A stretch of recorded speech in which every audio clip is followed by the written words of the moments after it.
abu-abu.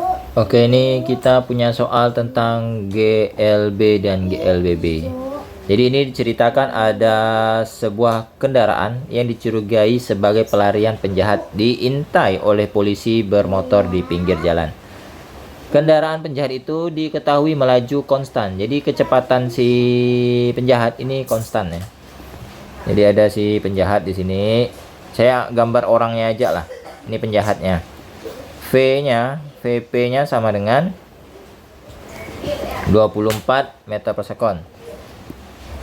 24 meter per sekon. Dia konstan. 1 detik setelah melewati polisi bermotor, kendaraan itu dikejar polisi bermotor dengan percepatan konstan 3 meter per sekon. Kemudian terjadilah kejaran-kejaran di jalan. Wah, dia kejar-kejaran ternyata ini. Jadi ada polisi nih. Polisi saya anggap warna biru aja ya. Biar beda ini saya anggap VB aja. V polisi ini VB-nya. Dengan kecepatan polisi tidak tahu berapa, tapi percepatannya tahu A. A-nya si polisi 3 meter per sekon. Dia ini bergerak 1 detik kemudian. Jadi otomatis si orang ini sudah di depan polisi. Ini 1 sekon kemudian. Jadi dia tuh kan harusnya kan pas di posisi awal, misal ini kan ada orang penjahat nih, penjahat tek. Berapa pas ketemu polisi, harusnya polisi ini kan sadar, tapi ternyata polisi ini baru sadar 1 detik kemudian. Nah, tidak lama sih, karena kan ada jeda waktu untuk menghidupkan motor gitu kan, untuk mengejar. Jadi 1 detik kemudian baru dikejar sama si polisi ini. Jadi 1 detik kemudian si orang ini otomatis si penjahat ini sudah berada di depan si polisi. Oke, mengerti ya konsepnya ya. Jadi penjahat ini akan berada di depan polisi dulu setelah 1 detik. Nah, pertanyaannya 7. Jika kejar-kejaran tersebut terjadi di lintasan lurus, maka waktu yang dibutuhkan polisi bermotor untuk menyalip kendaraan tersebut adalah berapa? Jadi maksudnya si polisi nanti akan bertemu dengan si siapa nih? Penjahatnya. Nah, warna merah sama warna biru ya. Ini penjahatnya. Ini si polisinya. Dia bertemu bukan untuk bercengkrama ya, tapi bertemu untuk ditangkap nih orangnya, penjahatnya. Jadi ini kita harus tahu waktunya kapan nih. Nah, jadi gini. Ini kan nanti ada jarak tempuhnya. Ini S penjahatnya. Kemudian S polisinya itu nanti di sini. Dari sini ke sini. Ini S polisi. S polisi ini saya anggap SB aja ya. SB. Jadi jangan sampai tertukar ya. SB ini jarak tempuh polisi. Kalau SP ini jarak tempuh penjahat. Nah, jadi ini seperti ini ilustrasinya. Jadi kalau kita lihat ya kan, jarak tempuh si polisi ini nomor 7 ya.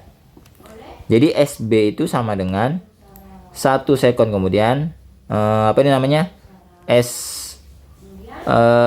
P1 sekon ditambah SP.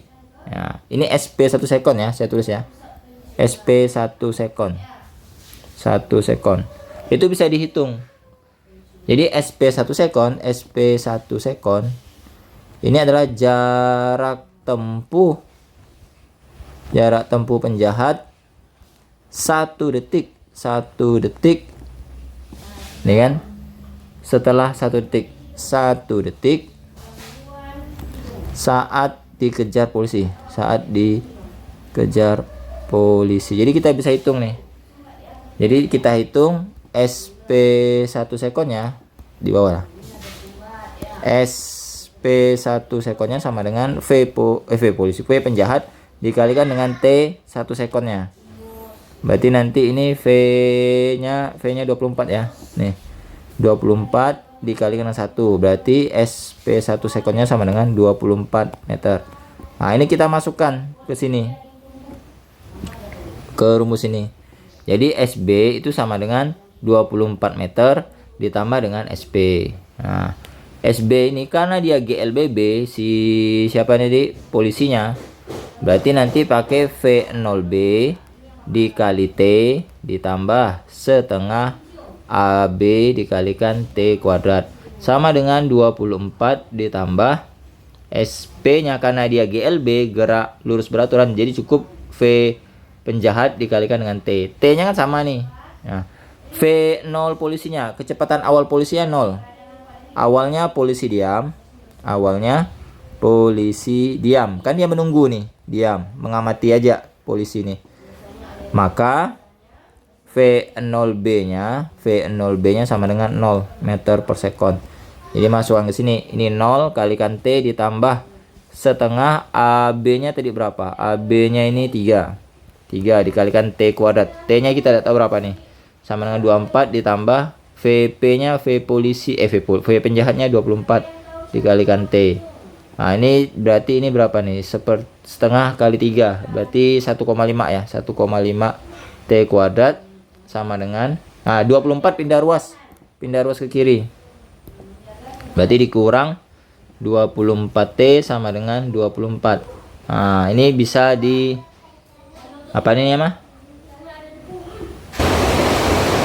Oke, ini suaranya agak berisik ya, soalnya di luar sedang hujan. Jadi mohon maaf dan semoga suara saya masih bisa terdengar dengan jelas. Jadi ini kita pindahkan ruas dulu. Ini kita pakai rumus ABC nanti dia nih. 1,5 T kuadrat min 24 T min 24 sama dengan 0 ya kan. Nah, berarti kan nanti ini A nya itu sama dengan 1,5, B nya sama dengan min 2,4, C nya sama dengan min 24. Jadi kita akan mencari T1 dan T2 nya. Ini kan sama dengan min B plus minus akar B kuadrat min 4AC dibagi dengan 2A. Nah, kita akan mencari ini karena difaktorkan pun tidak bisa ini. Kalau difaktorkan dia angkanya itu tidak genap gitu. Jadi kita akan hitung pakai rumus ini. Jadi nanti kita masukkan nih T12 sama dengan min B. Berarti kan min 24 ya. Oh, ini tidak perlu lah. Kita hitung ini dulu D-nya ini D-nya. D-nya sama dengan B kuadrat min 4AC. Berarti kan nanti D-nya sama dengan min 24 kuadrat dikurangi 4 kalikan A-nya 1,5 dikalikan C-nya min 24 ya. Berarti kan nanti D-nya sama dengan 24 kalau dikuadratkan itu kan hasilnya sama dengan 576 dikurang dengan ini. Jadi plus ya ini. Plus min 4 berarti 4 kali 1,5 ini kan 6 dikali 24 144 ditambah dengan 576 berarti 720. D nya sama dengan 720. Berarti nanti ini T12 nya sama dengan min 24 ya kan. Kemudian plus minus akar dari 720 dibagi dengan 2 dikalikan A 1,5. Sorry, satunya kelupaan. 1,5. Berarti T12 nya sama dengan 24 plus minus akar dari 720. Akar 720 itu berarti 26,83 per 3. Nah, ini berarti kita bisa hitung. Berarti nanti T1 nya sama dengan, di sini aja karena kita akan bagi 2. T1 nya sama dengan 24 plus 26,83 dibagi dengan 3. Berarti T1 nya sama dengan 24 ditambah 26,83 sama dengan 50,83 dibagi dengan 3. Dibagi dengan 3 itu 16,94 sekon ya. 16,94 sekon. Kalau T2 nya sama dengan 24 dikurangi 26,83 dibagi 3. 24 dikurangi dengan 26,83 min 2 dibagi 3 ya, min 2. Berarti hasilnya min. Min tidak mungkin sih, karena waktu tidak mungkin negatif ya, 0,94 sekon. Nah, ini tidak mungkin. Tidak mungkin. Tidak mungkin. Mungkin T-nya negatif. T-nya negatif nih kan. Tidak mungkin. Masa waktunya min 0, berarti yang mungkin tuh hanya ini. Jadi, nah, jadi kesimpulannya berapa nih jawabannya? 7, berapa sih? 16,94 ya. Nah, ini 16,9 ya, ini mendekati ya, 16,9 nih. Mendekati 16,94. Jadi, waktu yang dibutuhkan polisi bermotor, jadi waktu yang dibutuhkan polisi untuk berpapasan dengan penjahat, ini kesimpulan aja ya, adalah 16,94 sekon. Jadi yang mendekati itu jawabannya si C.